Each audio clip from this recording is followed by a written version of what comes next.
Good morning students, कैसे हैं आप। मैं गुरुमेश सरदक्ष अकेडमी लाडो यूट्यूब चैनल में आपका स्वागत करता हूं।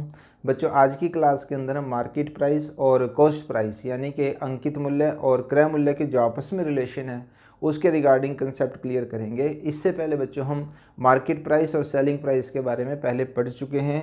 अगर आपने वो क्लासेज नहीं देखी हैं तो चैनल की प्लेलिस्ट में जाकर आप वो क्लासेज देख सकते हैं। उनका लिंक जो है वो डिस्क्रिप्शन में दिया गया है, वहाँ से भी उन क्लासेज को देख सकते हैं। Let's start. बच्चों देखिएगा, एक क्वेश्चन आपके सामने है। किसी वस्तु का अंकित मूल्य यानी कि MRP 600 रुपये है। विक्रेता 20% बट्टा देने के बाद भी 20% का लाभ प्राप्त करता है।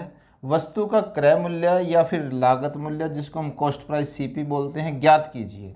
बच्चों, सबसे पहले तो इस क्वेश्चन की लैंग्वेज को अच्छे से समझ लीजिएगा, क्योंकि इसमें बच्चे अक्सर कन्फ्यूज हो जाते हैं। देखिएगा, सबसे पहले तो ये जो क्रय मूल्य है बच्चों, ये क्रय मूल्य, ये किसके लिए क्रय मूल्य निकालना है, पहले तो आप यहाँ देखिएगा, यही कन्फ्यूजन हो जाता है स्टूडेंट्स का।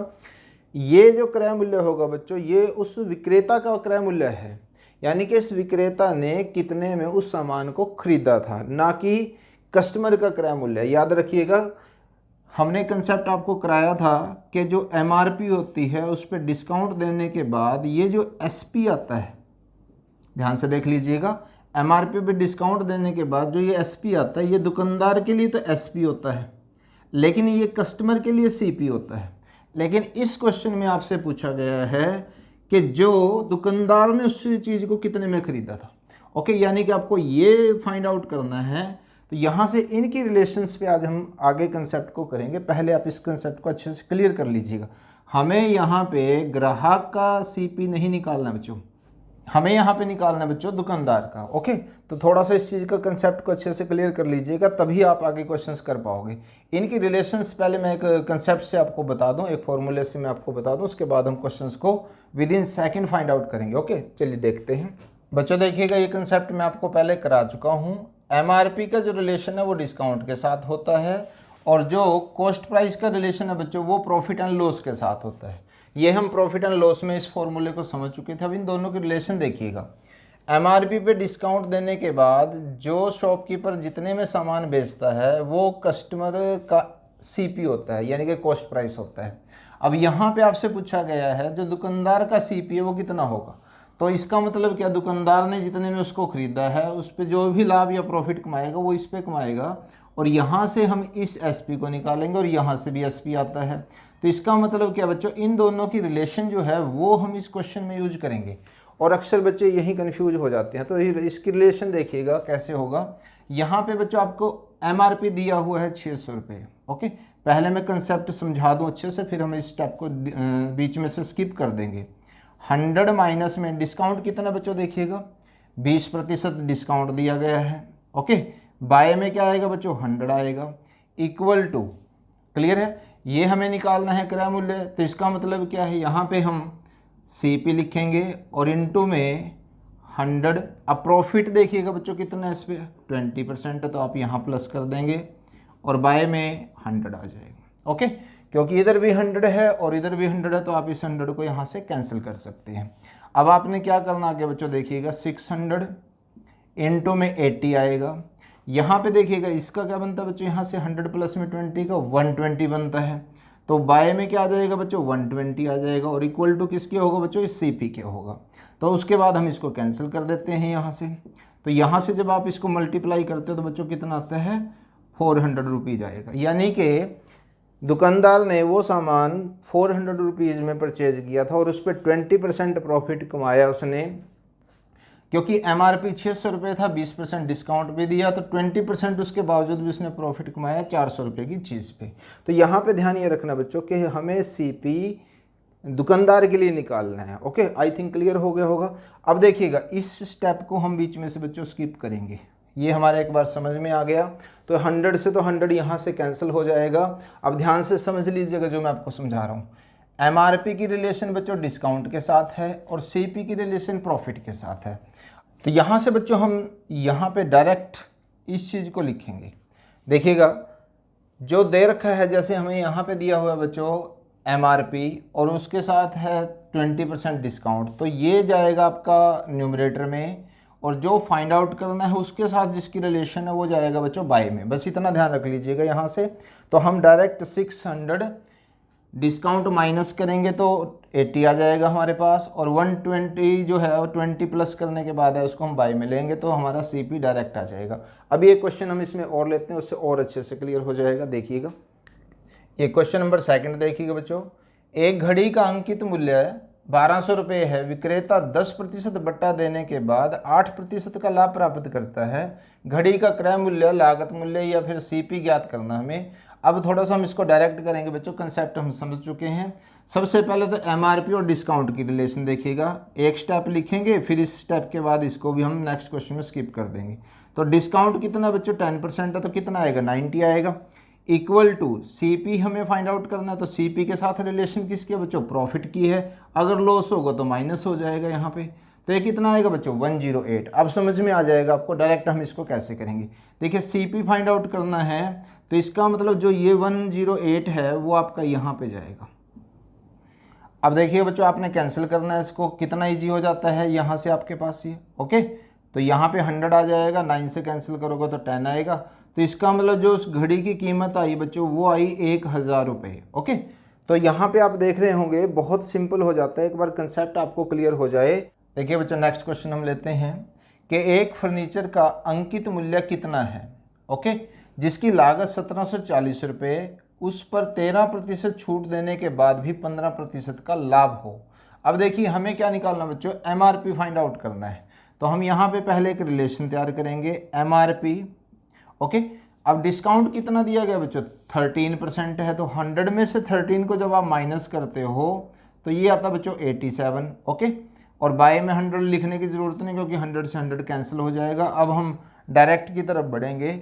हमें CP कितना दिया गया बच्चों 1740, लागत मूल्य हमेशा CP होता है। ओके, तो ये कितना दिया गया है 1740। अब प्रॉफिट इस पे कितना हो रहा है बच्चों 15% है, तो हम उसको प्लस कर देंगे। तो यहाँ से देखिएगा अब हमें MRP फाइंड आउट करना है। MRP जब फाइंड आउट करना है तो जो ये 87 है बच्चों ये हम इसके बाय में लेके जाएंगे यहाँ से। ओके, यहाँ से जब हम देखिएगा अगर हम कैंसिल करने की बात करें बच्चों थोड़ा सा आइडिया ज़रूर ले लीजिएगा।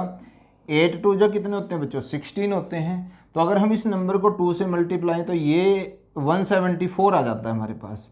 तो मोस्टली आपको मिल जाते हैं बच्चों इसी तरह की नंबर्स। क्लियर है?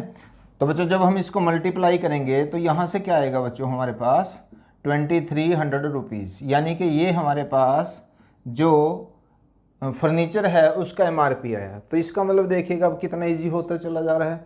तो आप बेसिक कंसेप्ट समझ लीजिएगा कि MRP फाइंड आउट करना है तो जो MRP के साथ जिसकी रिलेशन है वो बाय में जाएगा, और अगर CP फाइंड आउट करना है तो CP के साथ जिसकी रिलेशन है तो वो बाय में जाएगा। तो पहले 2 क्वेश्चन हमने ऐसे ही किए थे।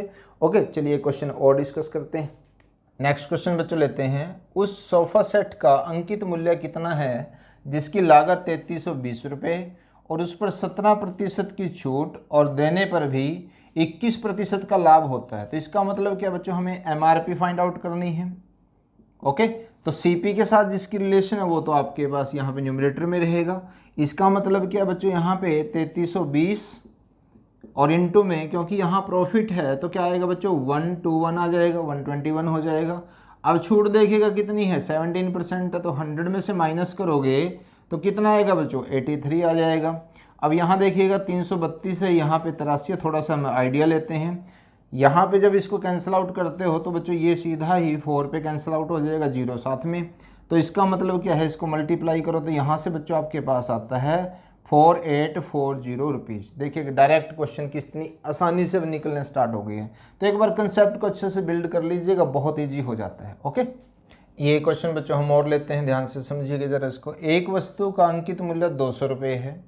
श्याम ने उसे 2 बट्टों पर 96 रुपये में खरीदा। यदि पहला बट्टा 20% और दूसरा बट्टा ज्ञात की, यानी कि हमें दूसरा बट्टा निकालना है बच्चों इसमें। ओके, तो आप ये देखिएगा ज़रा, जो क्वेश्चन अभी हमने डिस्कस किए हैं उनमें और इसमें क्या फ़र्क है। ये जो 96 रुपीज़ बच्चों दिया गया है, लैंग्वेज जब तक आप क्वेश्चन की अच्छे से नहीं समझोगे, कंसेप्ट आपको अच्छे से क्लियर नहीं होगे तो क्वेश्चंस में आप मिस्टेक करते रहोगे। ओके, तो यहाँ पे ध्यान रखिएगा, ये जो 96 रुपये दिया गया है कि ख़रीदा है, ये शॉपकीपर के लिए क्रय मूल्य है या फिर श्याम के लिए। तो यहाँ पे ध्यान ये रखना बच्चों, ये दुकानदार का विक्रय मूल्य है और श्याम का क्रय मूल्य है, यानी कि हमें ये चीज़ दे रखी है, ये 96 रुपये। ओके, तो कन्फ्यूज मत होइएगा, इसलिए क्वेश्चन लिया गया है यहाँ पे ये, ताकि आपको ये कंसेप्ट और अच्छे से क्लियर हो जाए। ओके, तो MRP देखिएगा बच्चों कितना है, 200 रुपये है।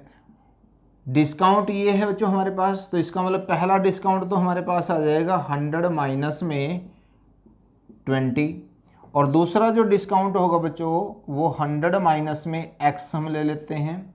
ये कंसेप्ट हम आपको पहले भी करा चुके हैं। जितने डिस्काउंट होंगे बच्चों उतने ही हम नीचे 100 लगाते चले जाएंगे। 100 में से फर्स्ट डिस्काउंट, 100 में से सेकंड डिस्काउंट माइनस किया तो इक्वल जो आया बच्चों हमारे पास वो 96 आया है। ओके, अब यहाँ से देखिएगा 2 जीरो के साथ 2 जीरो हमने कैंसिल कर दी बच्चों, तो 2 इंटू में 100 में से 20 गए तो बच्चों कितना आ गया 80, इंटू में 100 माइनस में x और बाय में 100 इक्वल टू 96। तो यहाँ पे भी जो हमारे पास ये 100 माइनस में x है तो ब्रैकेट में ही रहेगा। इसको हम यहाँ पे जब कैंसिल करते हैं तो बच्चों ये कितना आ जाता है 5, तो 8 बाय में 5 है। यहाँ से हमारे पास वैल्यू आएगी 100 माइनस में x इक्वल टू 96 इंटू में 5 यहाँ पे होगा आपका और 8 जाएगा बच्चों यहाँ पे। जब आप इसको कैंसिल आउट करते हो तो 12 आ जाएगा। 12 6 जा कितने होते हैं बच्चों 60, तो इसका मतलब क्या है 100 माइनस में 60 और इक्वल टू x। तो 100 में से जो 60 को माइनस करोगे तो वैल्यू कितनी आएगी बच्चों 40%, यानी कि जो सेकंड डिस्काउंट है बच्चों हमारा वो आया है 40%। एक क्वेश्चन हम और लेते हैं बच्चों, देखिएगा 1000 रुपये अंकित मूल्य वाली वस्तु 10%, 10% और 30% या 20%, 20% और 10% बट्टों पर उपलब्ध है, यानी कि क्रमिक बट्टे हमें दिए गए हैं। या तो हम ये देख सकते हैं सीरीज और या फिर ये सीरीज देख सकते हैं।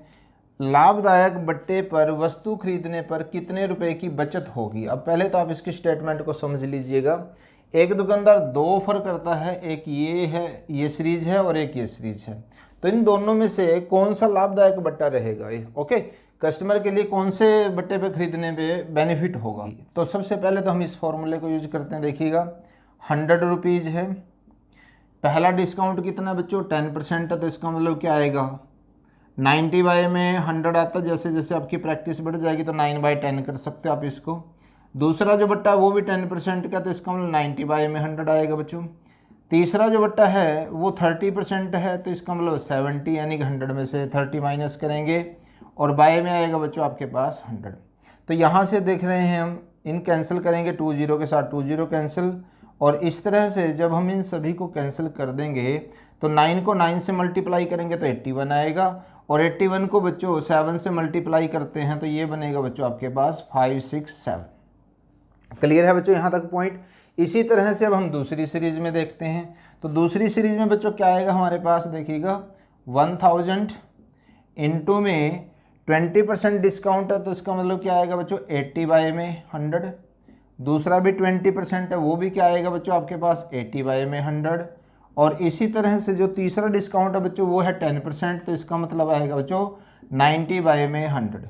तो यहाँ से भी हम देखिएगा 3 जीरोज ये हैं, 3 जीरोज ये हैं, तो 6 जीरोज कैंसिल हो जाती हैं, और जब मल्टीप्लाई करते हैं तो 8 को 8 से मल्टीप्लाई करेंगे तो 64 होगा बच्चों, और 9 से मल्टीप्लाई करेंगे इसको तो ये 576 आ जाएगा बच्चों। एक सीरीज से हमारे पास 567 आया है और दूसरी सीरीज से 576 आया है, यानी कि इस सीरीज से खरीदने से कस्टमर को इतने की पड़ती है चीज़ और इस सीरीज से खरीदने से इतने की।